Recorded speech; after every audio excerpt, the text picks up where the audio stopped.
சற்றுமுன் வெளியான தகவல் ரேஷன் அடைதற்கு முக்கியமான தகவல் வெளியுள்ளது. அது இன்னும் பார்க்க போகிறோம். நீ நம்ம சேனல் சப்ஸ்கிரைப் பண்ணாமல் இன்னும் மறக்காமல் லைக் பண்ணிக்கோங்க, சப்ஸ்கிரைப் பண்ணிக்கோங்க. வாங்க வீடியோக்குள்ள போகலாம். புது கார்டு வந்தாச்சு. புதிதாக ரேஷன் கார்டுக்கு விண்ணப்பித்தவர்களில் 80,000 பேருக்கு கார்டுகள் விநியோகிக்கப்பட்டுள்ளதாக தமிழக அரசு தெரிவித்துள்ளது. மக்களுக்கு ரேஷன் கார்டு என்பது மிகவும் முக்கியமான ஆவணமாக உள்ளது. வறுமை கோட்டிற்கு கீழ் உள்ள மக்களுக்கு உதவும் வகையில் அரிசி, பருப்பு, சர்க்கரை, கோதுமை போன்ற உணவுப் பொருட்களை ரேஷன் கடைகள் மூலம் வழங்க பயனாளிகளுக்கு ரேஷன் கார்டு வழங்கப்பட்டுள்ளது. பல்வேறு தரப்பு மக்களுக்கு ரேஷன் கார்டு பெரும் உதவியாக இருக்கிறது.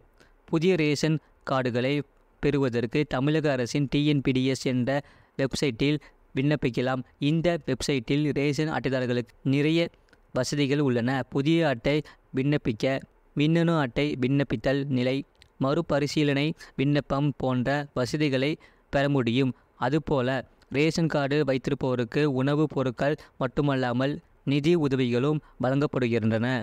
பல்வேறு இடங்களில் ரேஷன் உணவுப் பொருட்கள் வழங்குவதில் சில பிரச்சனைகள் ஏற்படுவதாகவும் சிலர் ஒன்றுக்கு மேற்பட்ட போலியான கார்டுகளை வைத்திருப்பதாகவும் தொடர்ந்து புகார்கள் வந்து கொண்டிருக்கின்றன. அதை தடுக்க தமிழக அரசு நடவடிக்கை எடுத்துள்ளது. சிலர் தவறான ஆவணங்களை கொடுத்து ரேஷன் கார்டு வாங்கியதும் கண்டறியப்பட்டுள்ளது.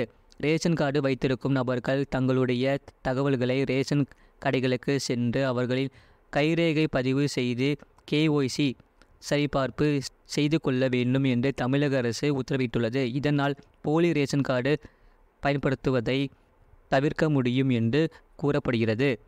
ரேஷன் கார்டு மூலமாக மக்களுக்கு நிறைய உதவிகள் கிடைப்பதால் நிறைய பேர் புது ரேஷன் கார்டுக்கு விண்ணப்பித்து வருகின்றனர். திருமணம் ஆவணவுடன் அவர்கள் வீட்டில் இருந்து பிரிந்து தனியாக ஒரு ரேஷன் கார்டுக்கு விண்ணப்பிக்கின்றனர்.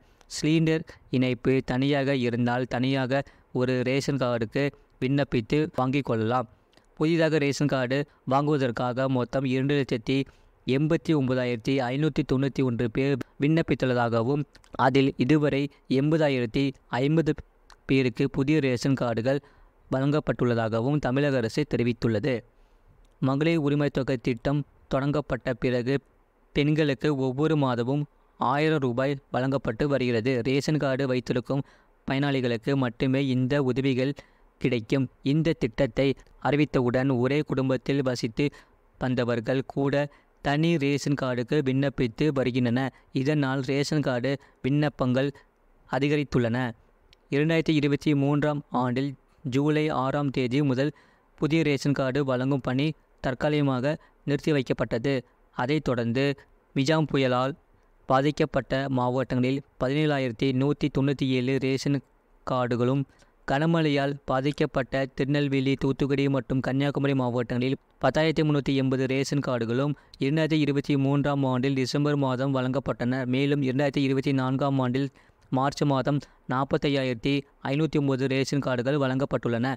மக்களவைத் தேர்தல் காரணமாக மீண்டும் புதிய ரேஷன் கார்டுகள் வழங்கும் பணி நிறுத்தி வைக்கப்பட்டிருந்தன. பின்னர் தேர்தல் நடைமுறைகள் முடிந்த பிறகு புது ரேஷன் கார்டுக்கு விண்ணப்பித்தவர்களின் விவரங்களை சரிபார்க்கும் பணி தீவிரப்படுத்தப்பட்டது. அதைத் தொடர்ந்து புது ரேஷன் கார்டுகளை வழங்கும் பணி தொடங்கியது. ரேஷன் கார்டுகளை வழங்கும் பணி மீண்டும் தொடங்கிய பின்னர் விண்ணப்பிக்கப்பட்ட 2.89 லட்சம் பேரில் 80,050 பேருக்கு புதிய ரேஷன் கார்டுகள் தற்போது வரை வழங்கப்பட்டுள்ளது. இதனால் பயனாளிகள் மகிழ்ச்சி அடைந்துள்ளனர். ரேஷன் கார்டுக்கு விண்ணப்பித்த